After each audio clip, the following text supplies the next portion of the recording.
Assalamualaikum warahmatullahi wabarakatuh. Sebagai bangsa Indonesia, sudah sepatutnya kita bangga hidup di negeri yang indah dan kaya. Harus kita syukuri semua rahmat yang kuasa.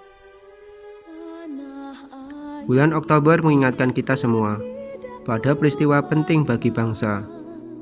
Peneguhan jati diri dan penyatuan cita sebagai bangsa yang ingin merdeka. Mari kita simak bersama sepenggal video mengenai Sumpah Pemuda. menilik perjuangan tokoh-tokoh hebat yang harus dijadikan pelecut semangat.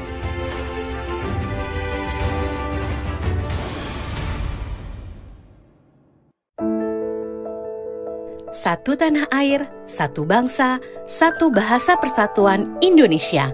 Itulah inti Sumpah Pemuda yang menyatukan bangsa. Tapi tahukah teman-teman, ada sejumlah fakta seputar Sumpah Pemuda yang menarik untuk kita ketahui. Ayo kita cari tahu sama-sama. Sumpah Pemuda lahir pada Kongres Pemuda II yang diselenggarakan pada tanggal 27 sampai 28 Oktober 1928 di Jakarta. Para pemuda yang mengikrarkan Sumpah Pemuda berasal dari latar belakang suku, ras, dan agama yang berbeda. Meski punya latar belakang berbeda, para pemuda itu menyadari pentingan persatuan untuk meraih kemerdekaan Indonesia yang selama ini mereka cita-citakan. Sejak awal abad ke-20, organisasi perjuangan kemerdekaan umumnya masih bersifat kedaerahan dan berjalan sendiri-sendiri. Setelah Sumpah Pemuda diikrarkan, semangat kedaerahan itu pun melebur menjadi satu kekuatan. Masa ini menjadi titik awal bangkitnya kesadaran nasional untuk mewujudkan Indonesia merdeka.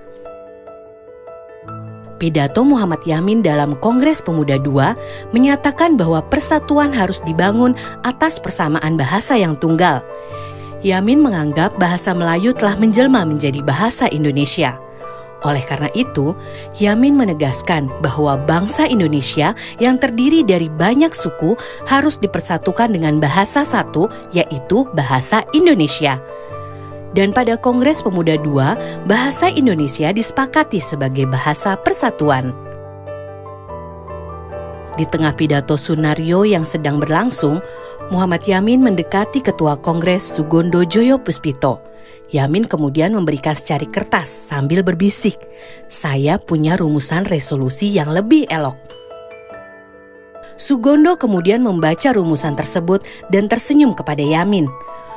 Para peserta kongres pun menyetujui rumusan itu dan tercetuslah naskah Sumpah Pemuda yang menjiwai semangat perjuangan bangsa. Sumpah Pemuda diikrarkan di Gedung Indonesise Klub Gebau di Jalan Kramat Raya 106. Tempat pembacaan Sumpah Pemuda itu sebenarnya rumah kos pelajar sekolah Dr. Pribumi. Di rumah itu, para pelajar sering berdiskusi tentang masalah sosial politik dan pergerakan nasional, hingga akhirnya mencetuskan ide pelaksanaan Kongres Pemuda I dan II. Kini rumah itu dijadikan Museum Sumpah Pemuda. Apakah teman-teman sudah pernah mengunjunginya?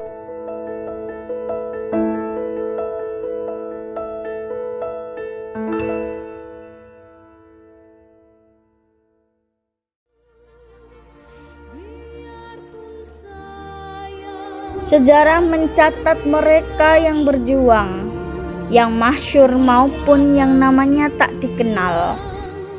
Kebaikan dan balasan abadi bagi niatan yang lurus suci. Maka selanjutnya, pemuda adalah kita. Saatnya kita meneruskan jejak sejarah, sebab tak ada akhir dalam memperjuangkan kebaikan.